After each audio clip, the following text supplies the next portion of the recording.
Relaxando o corpo físico, respirando profundamente, estamos trazendo os bons fluidos que circulam nesta casa para dentro de nós, para o nosso espírito. Por isso que quando a gente sai daqui, a gente sai melhor, por causa desses fluidos. Então nós temos que aproveitar bem. Agora que estamos relaxados, vamos mentalizando Jesus. Mentalize aquele Jesus que a gente conhece. Coloque ele no teu pensamento. E vamos pedindo licença ao mestre querido, ao nosso irmão mais velho, ao nosso querido mestre. Pedirmos licença a ele para darmos início aos trabalhos desta noite. Que possamos sair daqui melhores do que quando aqui chegamos. Que possamos, mestre, receber o teu amor, a tua paz, a tua luz, e que possamos distribuir tudo isso que aqui recebermos para todos aqueles que cruzarem os nossos caminhos, que possamos levar para os nossos lares e lá também manter tudo na tranquilidade e envolvido pelo teu amor. Dá licença então, querido amigo, de iniciarmos os trabalhos desta noite. Que assim seja, graças a Deus. Hoje é serviço completo, barba, cabelo e bigode. Estou fazendo tudo hoje. É para vocês enjoarem bem de mim. Obrigado pela presença de todos. Hoje vamos falar sobre o capítulo 27 do Evangelho segundo o Espiritismo e também no Livro dos Espíritos, questões 668 a 673, que é sobre a prece. Primeiramente, nós temos que verificar quais são os nossos objetivos quando nós adentramos esta casa. O que nós viemos aqui buscar? Do que nós estamos precisando? Antes de virmos, seja para o centro espírita, seja para o templo evangélico, seja para a igreja cristã, seja para o centro de Umbanda, seja para onde for, qualquer que seja a religião, seja para o budismo, seja para o hinduísmo, seja para onde for, que nós formos frequentar, que nós formos lá assistir alguma coisa ou participar de alguma coisa, nós temos que ter em mente o que nós vamos buscar lá, o que nós vamos fazer lá.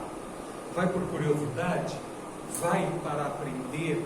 Vai para tentar curar algo? Vai para tentar ganhar um pouco mais de religiosidade, de saber mais do que isso?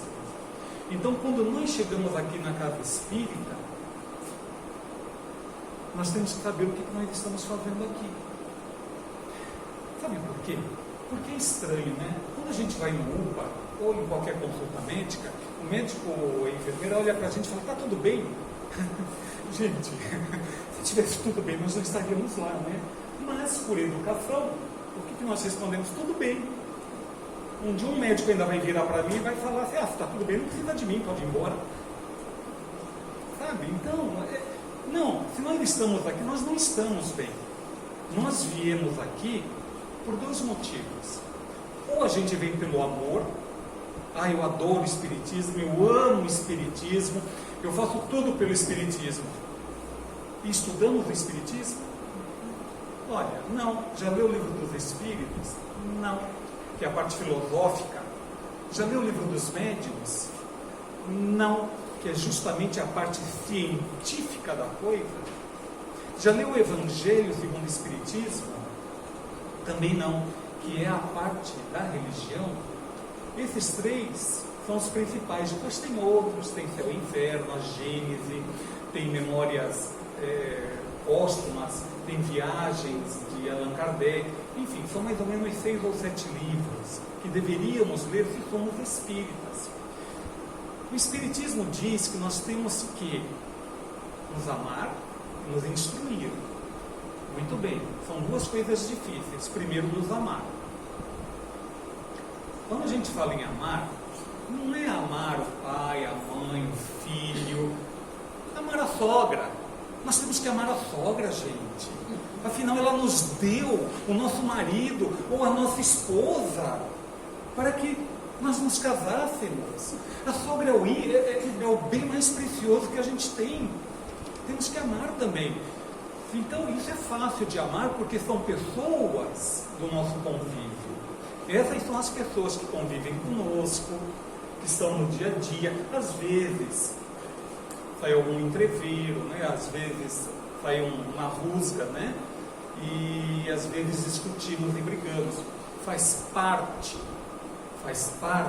de um casamento, faz parte de uma união. Por quê? Porque não somos iguais. E quando queremos impor alguma coisa ao outro, não é legal. Por isso tem que achar um consenso, um meio termo. Então, quando nós chegamos aqui, o amar é primordial. Não adianta amar só aqueles que estão ao nosso lado. É necessário amar aqueles que nos machucam também. É necessário amar, principalmente, aqueles que nós odiamos. Nós não podemos ter isso no coração, ódio. Não podemos ter. Nós temos que amar os inimigos. Nossa, quando Jesus proferiu isso, ele foi crucificado. Tem que amar os inimigos. Prega o homem. Prega ele. Amar o próximo. Pregue o homem. Imagina. Roma, legião romana, vivia em guerra, em conquistas. O ódio era normal naquela época. E vem um cidadão e diz que tem que amar. Diz que tem que amar os inimigos. Isso é para os fortes. Amar os inimigos é para os fortes. E para ser forte, eu só preciso entender: se eu não amar o meu inimigo agora, eu vou ter que amar ele no futuro.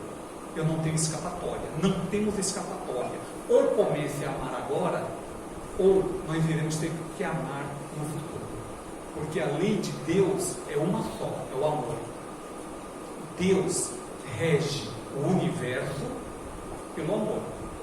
Então nós temos que nos adiantar a isso. Temos que começar a pensar em amar o inimigo. E amar o inimigo, meus irmãos, não é ir lá abraçá-lo. Não é isso. Porque a gente sabe que o nosso inimigo faz com que tenhamos frios na barriga, ânsias de ira. Não é isso. Amar o inimigo é simplesmente, na hora que lembrar dele, na hora que vê-lo, faça uma oração mentalmente. Só isto já basta. Começamos a amar o inimigo. E a segunda lei do Espiritismo é instruí-vos. Ou seja, sabe o que é o Espiritismo? Mas eu venho nas palestras. A palestra não é tudo. A palestra não é tudo. A palestra é muito importante, porque ela nos acalma, nos tranquiliza, ela até nos dá algum discernimento sobre o que é a doutrina. Mas se nós queremos ser espíritas realmente, nós temos que estudar, porque a doutrina, ela é de estudo, ela é filosofia, ciência e religião. Primeiro ela veio como filosofia, como ciência, que Kardec estudou.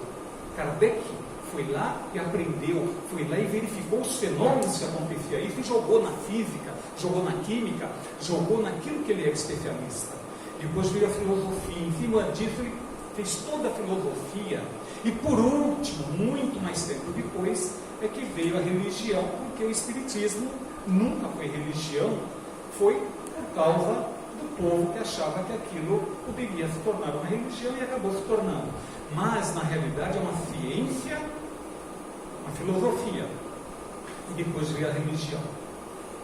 E aí, Kardec vem nos falar, tanto no Evangelho, como na Bíblia, como em Mateus, como em Marcos, falar sobre a oração. O que Jesus fala sobre a oração? Primeiro que Jesus, ele só ensinou a oração dominical, o Pai Nosso, né? Estamos acostumados a chamar de Pai Nosso, mas se chama oração dominical. Ele só ensinou porque os apóstolos pediram: mestre, como fazemos para entrar em contato com o Pai? Aí ele diz, ele recita toda a oração dominical. Já analisamos essa oração? Ou simplesmente a gente balbucia ela? Nós temos que tomar cuidado. Se eu apenas balbucio, não está vindo do coração. Quando a gente fala coração, não é um músculo, né? Porque esse músculo aqui é duro, né? Um músculo duro, né? Quando fala do coração, é da alma, do espírito. como queira chamar, quando a gente fala a oração dominical, quando a gente recita, realmente vem do nosso mundo, do nosso fundo espiritual? Ou apenas balbuciamos por balbuciar? Eu já sei de cor, Pai Nosso, que estás no céu, santificado seja o vosso nome. Analisou, já estudou esta oração? Jesus não ensinou nenhuma outra oração, ele só ensinou esta, e é suficiente.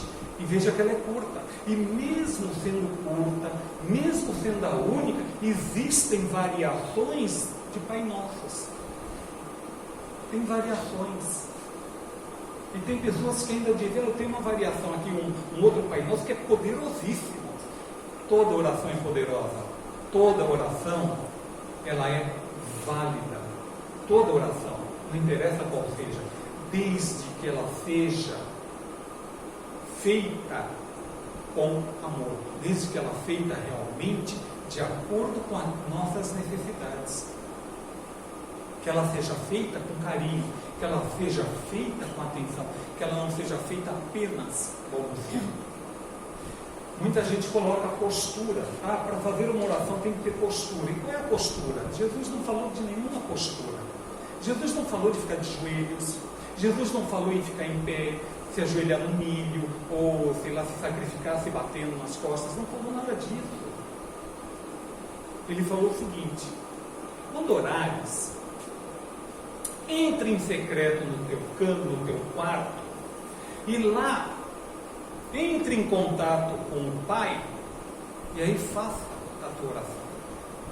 Jesus falou por símbolos, nós temos que entender os símbolos de Jesus. Nós não podemos acreditar nas coisas que nos falam sem que a gente vá pesquisar, senão nós seremos enganados.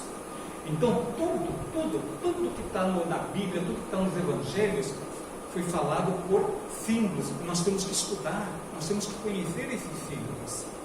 Quando Jesus fala, entre em secreto no teu quarto, ou seja, se recolha num lugar calmo, num lugar tranquilo, e dentro de ti, em secreto, lá, só você, só nós, eu com o Pai, vocês com o Pai, cada um individualmente, mentaliza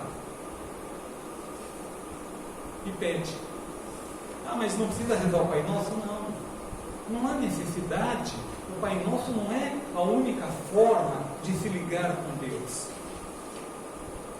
Nós podemos pedir o que quisermos, nós podemos falar o que quisermos com Deus, mas nós temos que falar com devoção, nós temos que falar acreditando que aquilo vai dar certo, acreditando que este falar com o Pai, Deus é Pai, Ele é Pai. Eu vejo que a maioria aqui também é pai, é avó, e sabe o amor que tem pelos filhos e pelos netos, e somos imperfeitos. Imagina Deus, nós não conseguimos imaginar, nós não sabemos o que é Deus. Por isso que fica essa coisa vaga. Será que ele está me escutando? Está, sim. Deus conhece todas as células do nosso corpo. Deus conhece todos os átomos que formam este planeta. Deus conhece todas as bactérias que nós temos dentro e fora do nosso corpo. Deus conhece tudo deste planeta, e Jesus também, porque Ele é o Criador de tudo. Então Ele sabe tudo. E aí perguntam, mas se Deus já sabe tudo, para que pedir? Ele já sabe das minhas necessidades. Sim, Ele sabe. Antes de nós pedirmos, Ele já sabe qual é a nossa necessidade. Então, para que pedir? Para que orar? Porque nós temos que treinar uma coisa que poucos de nós temos, que é a humildade. A humildade. A humildade é uma virtude que nós temos que conquistar. Temos que deixar o vício do orgulho para trás, porque ela inibe a humildade, e fazer com que faça brilhar a vossa luz através da humildade. Então a partir de hoje eu vou ser humilde. Desculpa, você vai falir. Desculpa, não vai conseguir. Mas você não está falando para ser humilde? Sim. Então eu vou ser humilde a partir de hoje. Não vai conseguir. Não vai. Porque a humildade, o perdão, a gente conquista conforme nós formos reencarnando, conforme o nosso espírito vai se tornando mais sábio, quando o nosso espírito começa a ganhar mais luz. E aí nós começamos a perceber o que é a humildade e o que é o perdão. Por enquanto, nós temos que ficar nos vícios menores. Por exemplo, tentar evitar os maus pensamentos. E como é que faz isso? Vamos supor o seguinte. Vamos supor que de repente me vem um pensamento de vingança na cabeça. Puxa vida, eu podia ter feito isso. Olha, se está pensando em vingança, na realidade esse pensamento não é teu. Embora a gente não saiba disso, não perceba isso, mas esse pensamento não é nosso. Esse pensamento é de um irmão inferior que pensa igual a nós, que está na mesma faixa vibratória que nós. E aí ele vem, os iguais se atraem no Espiritismo, entre os espíritos, os que são iguais se atraem. Então esse espírito, como nós baixamos a nossa guarda, né, orar e vigiar, e a gente baixou a guarda, esse espírito se aproxima e coloca aquele pensamento em nós. Bom, nós temos duas reações. Ou cumprir o que esse espírito está mentalizando para nós, ou nós percebermos que esse pensamento não é bom e já nos ligarmos a Jesus, nos ligarmos a Deus, enfim, e pedir mentalmente, não precisa nem balbuciar: meu irmão, você que está colocando essas coisas erradas na minha cabeça, eu não quero mais saber disso, eu estou me modificando. E eu sei que você se aproximou de mim para ser socorrido. Então, ó, segue com esses nossos irmãos que estão aí do teu lado, que eles vão te levar para um outro lugar onde você vai ser feliz. Acabou, meus irmãos. Fizemos a nossa parte. Amamos a esse espírito que veio nos atormentar com o pensamento errado. E é simples, não precisa falar, é só pensar. Mas nós temos que começar a policiar, a vigiar esses pensamentos e orar. Já fizemos a oração, já pedimos que ele fosse encaminhado e bem encaminhado, que ele fosse feliz. E assim, para qualquer pensamento que não condiz com o que Cristo veio nos ensinar. Veja que estamos orando, estamos fazendo aquilo que Jesus pediu para nós, estamos começando a aprender a amar, ou seja, a socorrer o nosso irmão. Então, este é um vício, este é uma coisa que nós podemos começar já a pensar. É um pensamento que não condiz com a realidade espiritual, nem com os ensinamentos de Jesus, então não é nosso. E ó,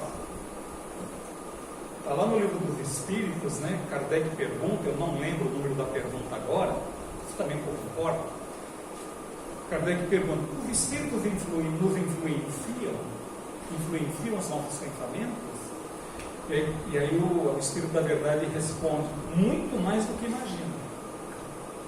Podemos dizer, meus irmãos, que 80% do que pensamos não é nosso. É óbvio, né? É óbvio. Mas pare para pensar. Quando acordar amanhã de manhã, começa a policiar os pensamentos.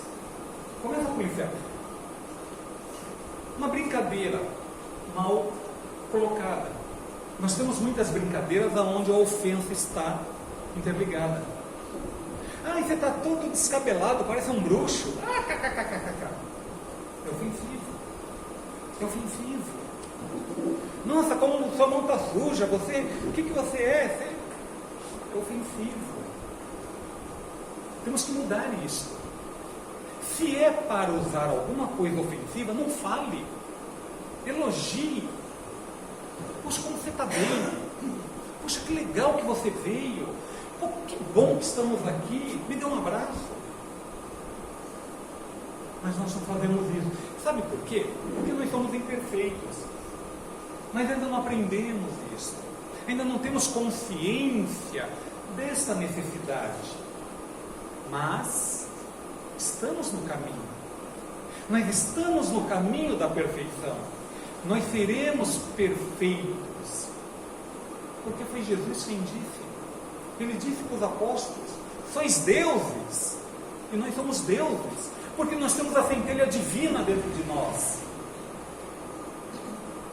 Ele ainda fala, sois deuses, poderão fazer igual que eu faço. Jesus falou isso, não é o espiritismo, não é o catolicismo, o protestantismo, está lá na Bíblia. Podeis fazer igual ao que eu faço, nós podemos. Tanto é, meus irmãos, que pelo estudo, nós descobrimos aqui os médiuns que têm a finalidade de curar. Os médiuns que são psicógrafos. Os médiuns que são videntes, eles enxergam. Os médiuns que são audientes. Todos nós somos médiuns. Todos. Todos nós, não tem nenhum aqui que não seja. Agora, qual é a nossa mediunidade? Aí nós temos que estudar. Aí nós temos que aprender. E a escola mantém curso aqui às quintas-feiras, às 7h30 da noite. Às quintas e quartas. Às quartas e quintas-feiras, às 7h30. Não dá para mudar, tem a novela. Tem a novela nessa hora. Não dá para mudar? Claro que não. Claro que não dá. Então nós temos que aprender. Ah, mas eu quero aprender? Não, então não vou. Somos livres para isso. Nós temos uma coisa que Deus proporcionou a nós, que se chama livre-arbítrio. E Paulo já fala nas epístolas dele, né? Não sei se aos Coríntios, aos Tessalonicenses, não lembro agora. Ele fala, tudo posso, eu posso tudo, eu posso fazer o que eu quiser, eu posso tudo, mas nem tudo me convém, nem tudo me convém. Nem tudo que eu faço é bom para nós, ou para mim. Não é bom. Então nós precisamos nos focar, primeiramente, meus irmãos, em nós. Em nós. Nós temos que, para poder ajudar, nós temos que saber ajudar. Nós precisamos de ajuda. Somos todos doentes. Se não fôssemos doentes, nós não estaríamos nesse planeta. Somos todos doentes do espírito, porque somos imperfeitos, a caminho da perfeição. E temos a honra e o mérito de Jesus ser o nosso guia. Podemos pedir tudo o que quisermos a Ele, a partir do momento que a gente se coloca numa posição em que eu realmente saiba pedir. É que a maioria não conhece como é que funciona uma oração. Mas uma oração é o seguinte: como esse planeta é de expiação e prova, esse planeta ele não é um planeta perfeito, então os fluidos que circulam nesse planeta ainda são pesados. Se a maldade existe é porque o homem é mau, porque Deus não criou a maldade. Então, se nós estamos aqui é porque ainda mantemos um pouco de maldade dentro de nós. Para nos colocarmos em